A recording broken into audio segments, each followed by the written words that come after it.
In a world of uncertainties, chaos, and confusion, where almost everyone, both believers and non-believers, are seeking for directions and the voice of God, God's chosen servant, Apostle Dr. Elijah Kofi King, the head pastor of Fire Nation Arena Ministries International, stands out with undeniable confirmations of global prophecies again and again.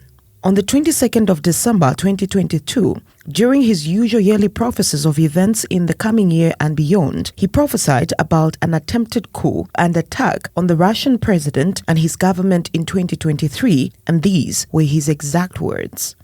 There will be an attempted coup to overthrow the Russian president. Very, very important. Put it down. There will be an attempted coup or attack to overthrow the Russian president. So, if you love Russia and if you love their president, put them into prayer to avert and divert this coup to attack the government of Russia. Dr. Elijah Kofi King is worth hearing.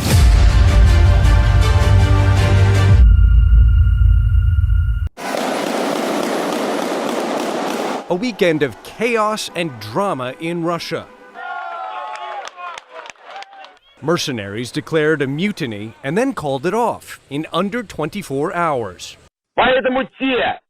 Yevgeny Prigozhin issued a call for rebellion, the head of the WAGNER mercenary group, accusing top Russian military commanders of gross mismanagement of the war in Ukraine. Then Prigozhin released video of an alleged Russian airstrike on a Wagner camp in Ukraine, demanding revenge. Russia's defense ministry denied the attack, and soon Russia's top prosecutor announced criminal charges against Prigozhin.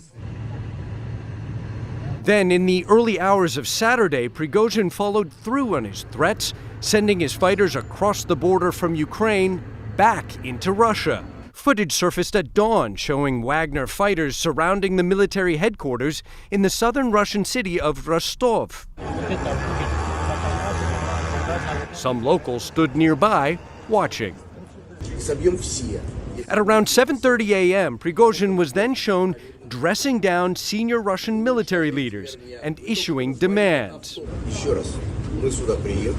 Again, we came here. We want to receive the Chief of General Staff and Shoigu.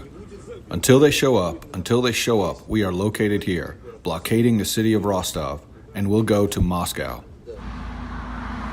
Video showed columns of Wagner troops heading north towards the capital, along the way claiming control of military installations in the Voronezh region. Footage later showed at least one Russian helicopter narrowly avoiding a missile.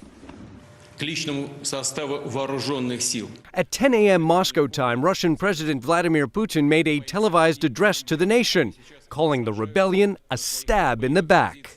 All those who deliberately chose the path of treachery, who prepared an armed mutiny, who chose the path of blackmail and terrorist methods will face inevitable punishment and will answer both to the law and to our people. The Kremlin announced counter-terrorism measures, tightening security in Moscow. But by Saturday night, suddenly a Kremlin reversal. Putin's spokesman announced a deal. Prigozhin released an audio message saying his troops would turn around and go back to field camps to avoid shedding Russian blood. Supporters chanted Wagner as fighters drove out of Rostov, giving Prigozhin handshakes as he left in this SUV. The Kremlin says it's dropped charges and Prigozhin will go to Belarus, while promising his fighters contracts with the Russian military. For now, a crisis apparently averted. But this very public betrayal and the mercenaries' short but unimpeded march on Moscow reveals deep weakness at the heart of the Putin regime. Apostle Dr. Elijah Kofi King is worth hearing.